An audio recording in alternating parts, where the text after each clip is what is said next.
నీలజ్ జయదేవ్ గారు, తెలంగాణలో infrastructure, housing చాలా వేగంగా పెరుగుతుంది.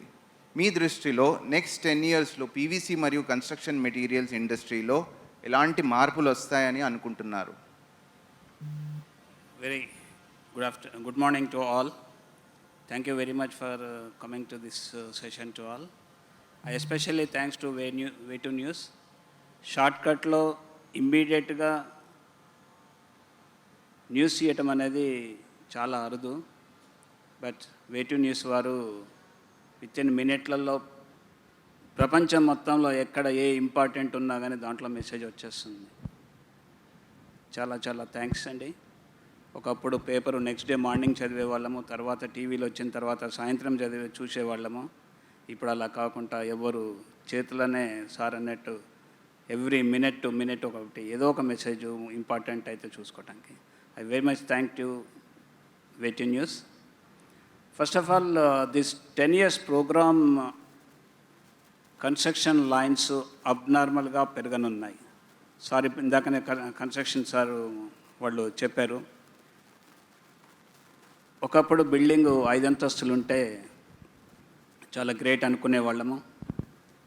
అలాంటిది బషీర్బాగ్లో 14 ఫ్లోర్లు కట్టి హైదరాబాద్ మొత్తాన్ని బషీర్బాగ్ బిల్డింగ్లో తీసుకొని వచ్చారు ఖాన్ లతీఫ్ ఖాన్. అలాంటిది ఇప్పుడు 66 అంతస్తులు తయారవుతున్నాయి. ఈ ప్రతి ఒక్క దానికి టెక్నాలజీ పెరుగుతూ ఉన్నది. ఒకప్పుడు స్లాబ్ వేయాలంటే 21 days మినిమం క్యూరింగ్ చేయాలి. ఈరోజు స్లాబ్ వేస్తే 7 days కూడా క్యూరింగ్ కాదు. అలాంటి నా టెక్నాలజీ వచ్చింది, రోజు రోజుకి పెరుగుతుంది. ఇంకా ముందు ముందు 10 ఏళ్లలో ఏం టెక్నాలజీ వస్తుందో అనేది తెలియదు.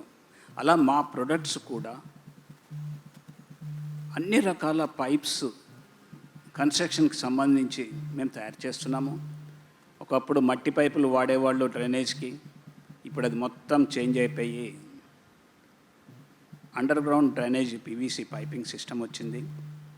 జాయింట్స్ తక్కువ, లీకేజెస్ ఉండవు.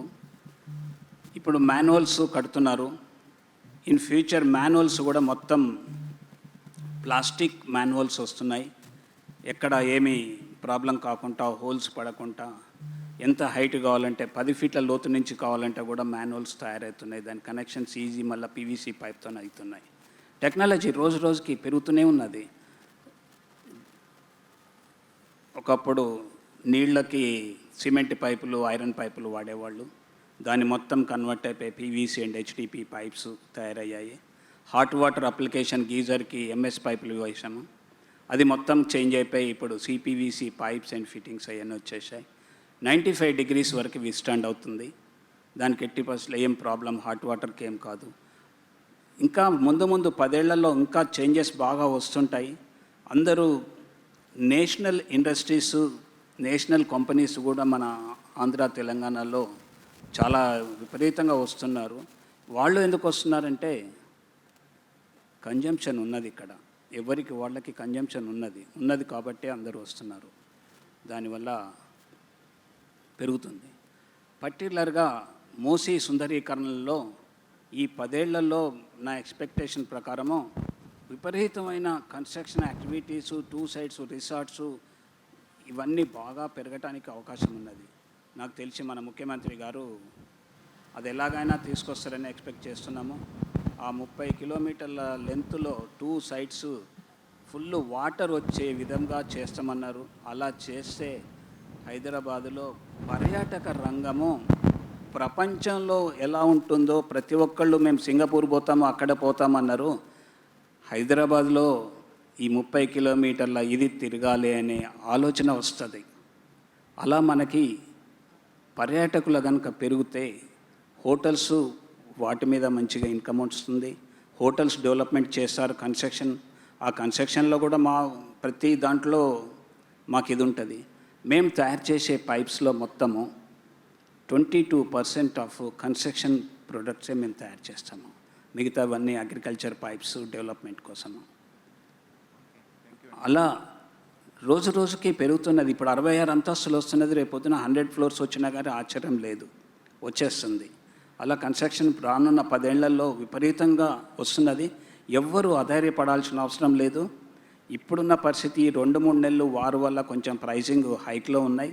అవన్నీ వార్ క్లోజ్ అయిపోయిన తర్వాత మళ్ళీ నార్మల్ స్టేజ్కి వచ్చేస్తుంది. ఎవరు అధైర్యపడాల్సిన అవసరం లేదు.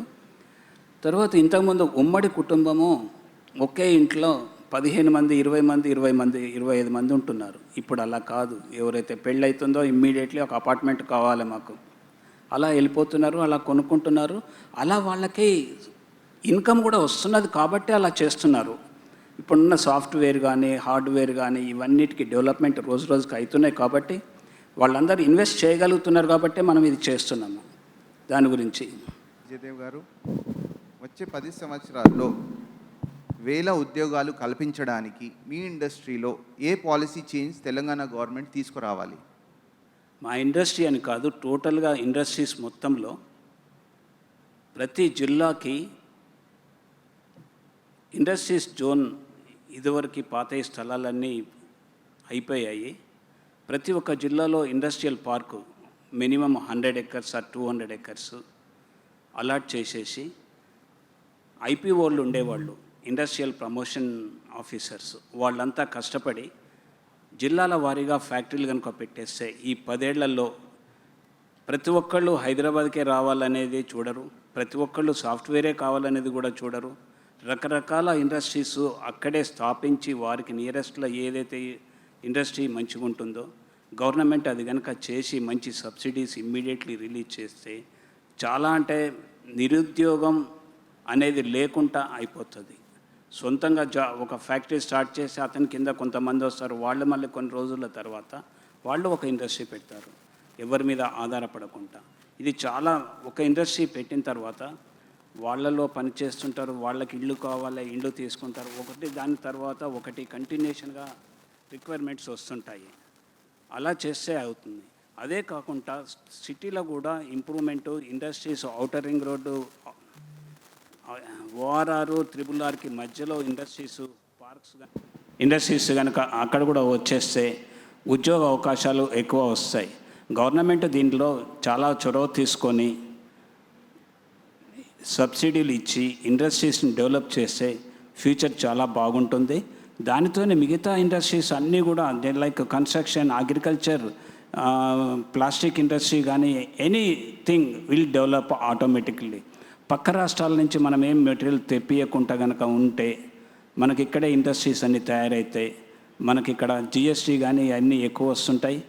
వీళ్ళు ఇక్కడ ఇచ్చే ఉచిత పథకాలకు కూడా డబ్బులు అవి తొందరగా అందుతాయి. అది చాలా ఇంపార్టెంట్. అది ఏదో మనం ఉచిత పథకాలు అనగానే డబ్బులు ఇవ్వాలంటే ఇవన్నీ ఇండస్ట్రీస్ దగ్గర నుంచి తీసుకున్న కలెక్షన్ నుంచే ఇస్తుంటారు. అది తప్పకుండా అది చేయాలి. ఇండస్ట్రీస్ డెవలప్ అయితేనే ఫ్యూచర్ వస్తుందండి. ఎనీ ఇండస్ట్రీ ఫిజికల్గా వస్తే ఇది అవుతుంది. ఇలా జయదేవ్ గారు, సో మీరు బిల్ట్ అ బ్రాండ్ నేషనల్ ప్లేయర్స్తో కంపీట్ చేస్తున్నారు. ఓకే, సో దాని వెనుక ఒకవేళ మనకు ఇప్పుడు ఉన్న ప్రజల్లో కానీ, మా యూజర్స్ కానీ, యూత్ కానీ, బిజినెస్ చేసే వాళ్ళు ఉన్నా కానీ, సో దాంట్లో ఇంపార్టెంట్ ఒక మనిషికి ఉండాల్సింది బిజినెస్ సక్సెస్ చేయడానికి డిటర్మినేషనా, లేకుంటే మీ అభిప్రాయంలో ఏమున్నా 1 or 2 పాయింట్స్ చెప్పండి. కృషియా or what is that you think? Any industry start చేసేటప్పుడు ఫస్ట్ ఫైనాన్స్ అనేది ఇంపార్టెంట్. ఫైనాన్స్ తీసుకున్న తర్వాత మన సొంత డబ్బులు ఉంటేనే ఫైనాన్స్ తీసుకోవాలి, మన మార్జిన్ మనీ పెట్టి. అది లేకుండా చేస్తే అప్పుల పాలైపోతారు. First point. సెకండ్ పాయింట్, 1 yearలో 2 yearsలో మాకు డబ్బులు వచ్చాయని ఖర్చు పెడితే తర్వాత మిషన్ బ్రేక్ డౌన్ అనేప్పుడు మళ్ళీ డబ్బులు ఎవరు ఇవ్వరు. అలా ఖర్చు పెట్టద్దు. ఆ ఇండస్ట్రీనే డెవలప్ చేసుకుంటూ పోతే ఇండస్ట్రీ సక్సెస్ అవుతుంది. ఓకే, థ్యాంక్ యూ అండి. We had a wonderful session. Lot of insightful thoughts from all the senior business people over here. Thank you for coming, Andy. Okay, it was wonderful hosting you all. Thank you everyone for listening, and thank you. Check.